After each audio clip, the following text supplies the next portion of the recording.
할렐루야. 오늘도 새 생명 주신 주님을 찬양합니다.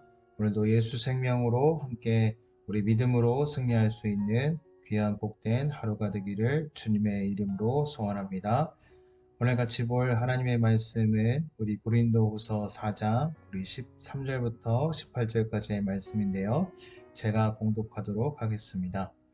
기록된 바 내가 믿었으므로 말하였다 한 것 같이 우리가 같은 믿음의 마음을 가졌으니 우리도 믿었으므로 또한 말하노라. 주 예수를 다시 살리시니가 예수와 함께 우리도 다시 살리사 너희와 함께 그 앞에 서게 하실 줄을 아노라. 이는 모든 것이 너희를 위함이니 많은 사람의 감사로 말미암아 은혜가 더하여 넘쳐서 하나님께 영광을 돌리게 하려 함이라. 그러므로 우리가 낙심하지 아니하노니 우리의 겉사람은 낡아지나 우리의 속사람은 날로 새로워지도다. 우리가 잠시 받는 환난에 경한 것이 지극히 크고 영원한 영광에 중한 것을 우리에게 이루게 함이니 우리가 주목하는 것은 보이는 것이 아니요 보이지 않는 것이니 보이는 것은 잠깐이요 보이지 않는 것은 영원함이라. 아멘. 네, 오늘 고난 속의 믿음이라는 제목으로 같이 하나님의 말씀을 나누도록 하겠습니다. 네, 오늘 말씀의 그 내용처럼 우리의 겉사람은 낡아지지만 우리의 속사람은 날로 새로워지도다. 이 말씀이 오늘 우리의 삶과 또 우리 인생의 삶에 가득 넘쳐나기를 소원합니다. 우리는 그렇습니다. 우리는 낡아지지만 허물어지지만 우리 안에 계신 그 성령님께서 우리를 날마다 새롭게 하시고 그 주님의 말씀으로 우리를 더 풍성하게 해주실 줄로 믿습니다. 오늘도 그 믿음 가지고 함께 우리 오늘 하루를 믿음으로 살아갈 수 있는 저와 여러분이 되기를 주님의 이름으로 소원합니다. 아멘. 네, 오늘 우리 하나님 말씀 우리 같이 보기 전에 한번 같이 야곱을 한번 생각해 보았으면 좋겠습니다. 우리 야곱은 참 우리와 비슷한 모습의 그런 모습을 많이 가졌습니다. 우리처럼 연약한 모습을 많이 보여줬던 그런 사람이었습니다. 이사야 41장 14절 말씀에는 야곱에 대해서 이렇게 표현하고 있어요. 버러지 같은 너 야곱아, 이렇게 표현을 하고 있어요. 전에 개역 성경에서 보면은 지렁이 같은 너 야곱아, 이렇게 표현을 하고 있습니다. 버러지 같고 지렁이 같은 그 야곱, 무슨 이야기입니까? 참 보잘것없고 미약한 그런 인생이라 이렇게 이야기를 해주고 있습니다.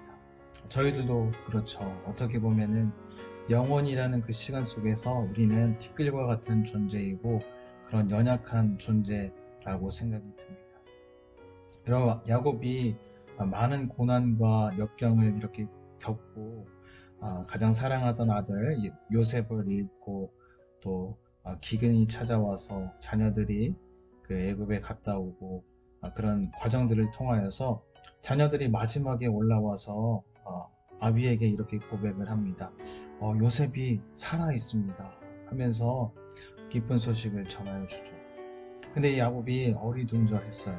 그것이 꿈인지 생신인지 어리둥절했습니다. 그런데 그가 그의 눈에 들어온 것이 있었는데 그것은 그를 태우려고 가지고 왔던 그 수레를 보고 그 마음에 기운이 힘이 이렇게 났다, 이렇게 표현을 해주고 있어요.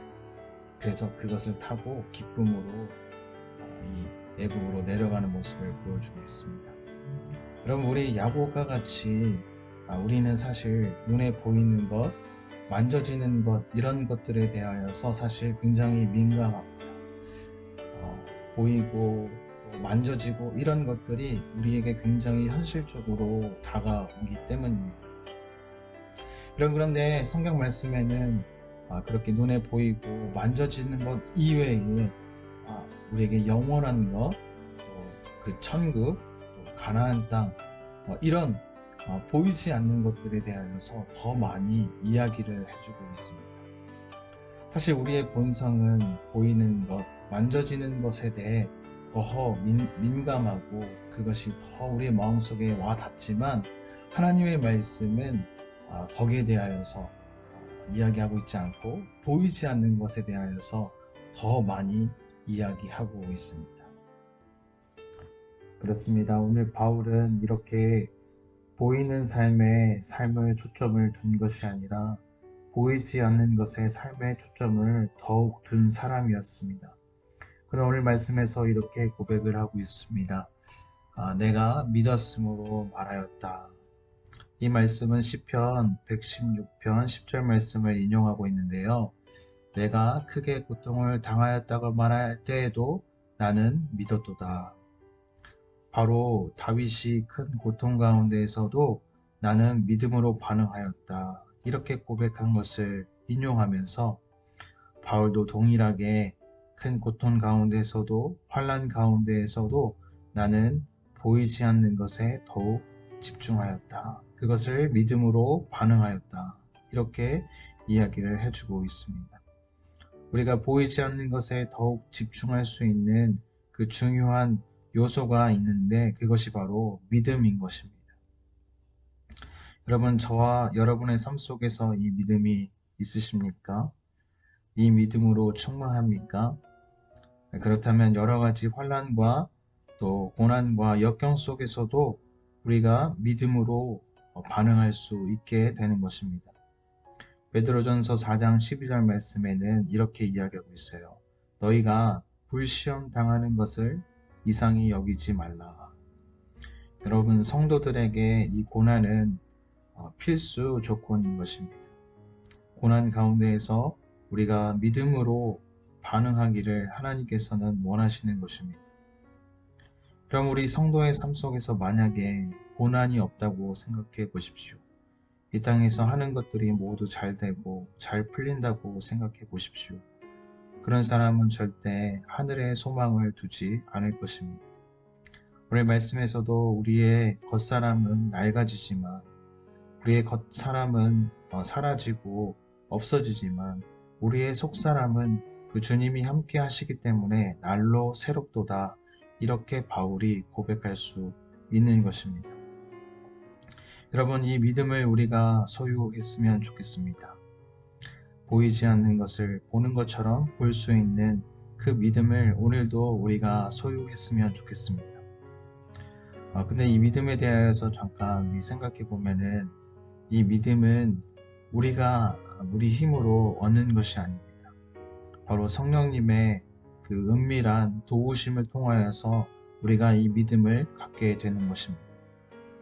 여러분, 같은 고난을 당할지라도 어떤 사람은 그 가운데에서 좌절하고 실망하고 낙심할 수 있습니다. 그런데 성령님의 도우심을 받은 사람은 그런 어려운 가운데에서도 믿음을 가질 수 있고 그 믿음으로 승리를 할 수 있게 되는 것입니다.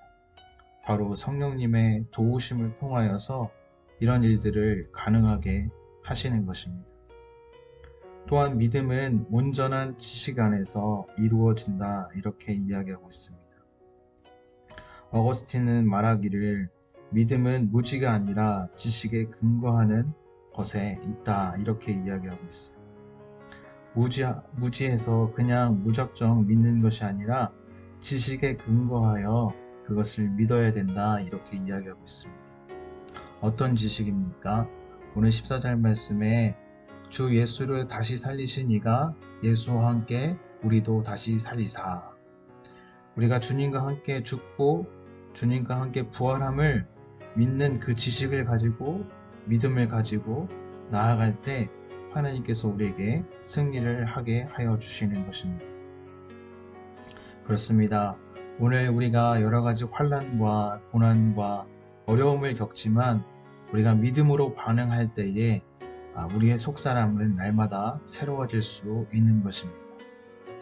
왜냐하면 우리가 주목하는 것은 보이는 것이 아니라 보이는 것은 잠깐이지만 보이지 않는 영원한 것을 우리가 바라보기 때문입니다. 우리 오늘 하루의 삶도 이렇게 주님과 함께 동행하면서 믿음으로 바라보시고 또 영원한 것을 같이 바라볼 수 있는 귀한 복된 하루가 되기를 주님의 이름으로 소원합니다. 다 같이 기도드리겠습니다. 하나님 참 감사합니다. 우리를 자녀 삼아 주시고 또 하나님의 그 권속으로 불러주셔서 하나님 모든 어려움과 또 환난 가운데에서 믿음으로 반응할 수 있는 그런 믿음을 저희들에게 허락하여 주신 주님 감사합니다. 성령이 오늘도 우리 가운데에서 강하게 역사하여 주시고 주님의 성령의 인도하심을 따라서 날마다 믿음으로 바라보게 하시고 믿음으로 취할 수 있는 그런 은혜를 허락하여 주시옵소서. 오늘도 여러 가지 만나는 상황들 가운데에서도 우리 주님만 신뢰하며 그 영원한 것을 바라보며 나아갈 수 있는 우리 모두가 되게 하여 주시옵소서. 감사드리며 사랑 많으신 예수님의 이름으로 기도드렸습니다. 아멘.